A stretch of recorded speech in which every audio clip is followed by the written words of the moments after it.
नमस्ते दोस्तों। आज के इस एक्सप्लेनर में हम मनोविज्ञान के एक बहुत ही इंटरेस्टिंग टॉपिक की गहराई में जाने वाले हैं और वो है अधिगम यानी लर्निंग। इस कॉन्सेप्ट को हम हिंदी और अंग्रेजी दोनों ही माध्यमों से इतनी अच्छी तरह से डिकोड करेंगे कि इसके सारे बुनियादी कॉन्सेप्ट्स आपको हमेशा के लिए एकदम क्लियर हो जाएंगे। ओके, तो आगे बढ़ने से पहले एक नज़र डाल लेते हैं कि आज का हमारा रोड मैप क्या होगा। हम शुरुआत करेंगे इसके अर्थ और अवधारणा से, फिर देखेंगे कुछ प्रमुख मनोवैज्ञानिकों की परिभाषाएं, उसके बाद इसकी विशेषताएं और अंत में इसके असली महत्व को समझेंगे। तो चलिए बिना किसी देरी के शुरू करते हैं हमारे पहले भाग से, अर्थ और अवधारणा। पता है, जब भी हम सीखने या लर्निंग की बात करते हैं ना, तो हमारे दिमाग में तुरंत क्लासरूम, किताबें या स्कूल की तस्वीर आ जाती है, राइट? लेकिन जटिल अकादमिक परिभाषाओं को समझने से पहले हमें इस आम गलतफहमी को तोड़ना होगा। अधिगम सिर्फ फॉर्मल एजुकेशन तक सीमित नहीं है। ये एक बिल्कुल नेचुरल प्रोसेस है। एक छोटा बच्चा जो चलना सीख रहा है या कोई जानवर जो अपने माहौल के हिसाब से खुद को ढाल रहा है, ये सब का सब अधिगम ही है। तो असली क्रक्स क्या है? क्रक्स यह है कि मनोविज्ञान की दुनिया में अधिगम का मतलब सिर्फ तोते की तरह तथ्यों को रटना बिल्कुल नहीं है। सच्चे अधिगम का मतलब है आपके व्यवहार में एक अपेक्षाकृत स्थायी परिवर्तन, यानी एक परमानेंट चेंज का आना। और ये चेंज कैसे आता है? आपके पुराने अनुभवों से, लगातार अभ्यास से या प्रशिक्षण से। अगर आपके प्रयासों से व्यवहार में कोई स्थायी बदलाव नहीं आया, तो तकनीकी रूप से मनोविज्ञान उसे अधिगम नहीं मानता। आगे बढ़ते हैं भाग 2 पर, प्रमुख मनोवैज्ञानिकों की परिभाषाएं। अब मनोविज्ञान के दिग्गजों ने इसके बारे में क्या कहा है, ये जानना बहुत एक्साइटिंग है।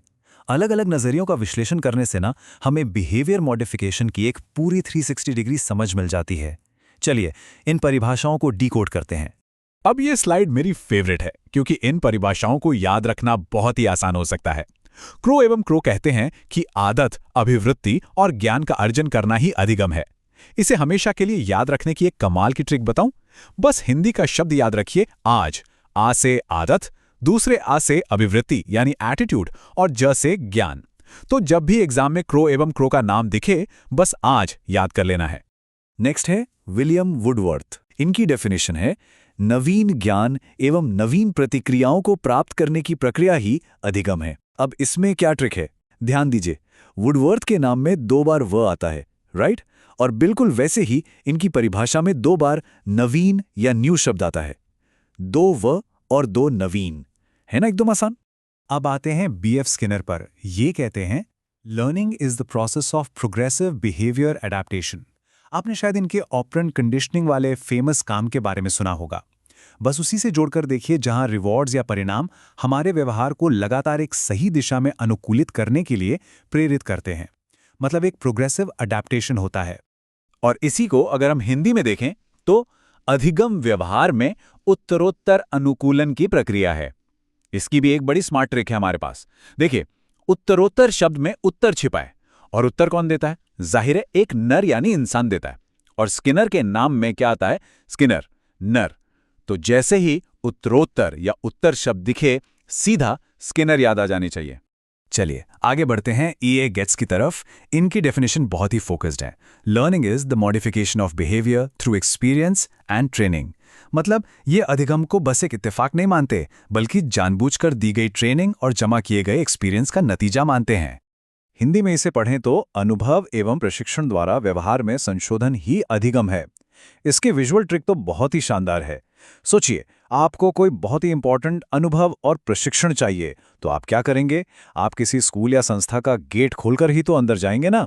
तो गेट से याद रखिए E.A. गेट्स, और गेट के अंदर क्या मिला? अनुभव और प्रशिक्षण। अब आते हैं हमारे तीसरे भाग पर, अधिगम की विशेषताएं। डेफिनेशंस तो हो गई, अब इसके यूनिवर्सल नेचर को समझते हैं। ये कॉन्सेप्ट बड़ी ही खूबसूरती से दिखाता है कि सीखना कोई रुकी हुई चीज़ या कोई एक बार पा लिया गया प्रोडक्ट नहीं है। ये एक लगातार चलने वाला एक्सट्रीमली डायनामिक प्रोसेस है। चलिए इसकी कुछ और लेयर्स हटाते हैं। अगर हम अधिगम की मूल विशेषताओं की बात करें तो सबसे पहले ये सर्वव्यापी है। मतलब इस धरती का हर एक जीव सीखता है। दूसरा, ये सतत और जीवन पर्यंत चलता है। हम जन्म से लेकर अपनी आखिरी सांस तक बिना रुके कुछ ना कुछ सीखते ही रहते हैं। और तीसरी, सबसे इंपॉर्टेंट बात, ये उद्देश्यपूर्ण यानी गोल डायरेक्टेड होता है। मतलब बिना किसी जरूरत या लक्ष्य के सीखने की प्रक्रिया कभी शुरू ही नहीं होती। अगर इसके प्रोसेस को देखें तो ये एकदम सक्रिय प्रक्रिया है। मतलब निष्क्रिय होकर आप कुछ नहीं सीख सकते, आपको एक्टिवली एफर्ट डालना ही पड़ेगा। साथ ही अधिगम हमें समायोजन यानी एडजस्टमेंट करना सिखाता है, ताकि हम नई परिस्थितियों में खुद को ढाल सकें। और फाइनली ये एक मानसिक प्रक्रिया है। ये हमारे दिमाग को तेज करती है, प्रॉब्लम सॉल्विंग सिखाती है।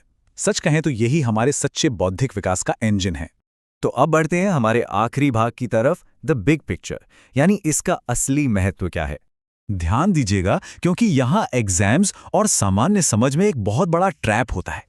कई बार हम सोचते हैं कि थकान से, बीमारी से या हमारी मूल प्रवृत्तियों की वजह से जो हमारे बर्ताव में बदलाव आता है वो भी अधिगम है। जी नहीं, ये सब अस्थायी चीजें हैं। सच्चा अधिगम सिर्फ और सिर्फ वही है जहां एक्सपीरियंस के माध्यम से आपके व्यवहार में एक परमानेंट, एक अर्थपूर्ण बदलाव आए।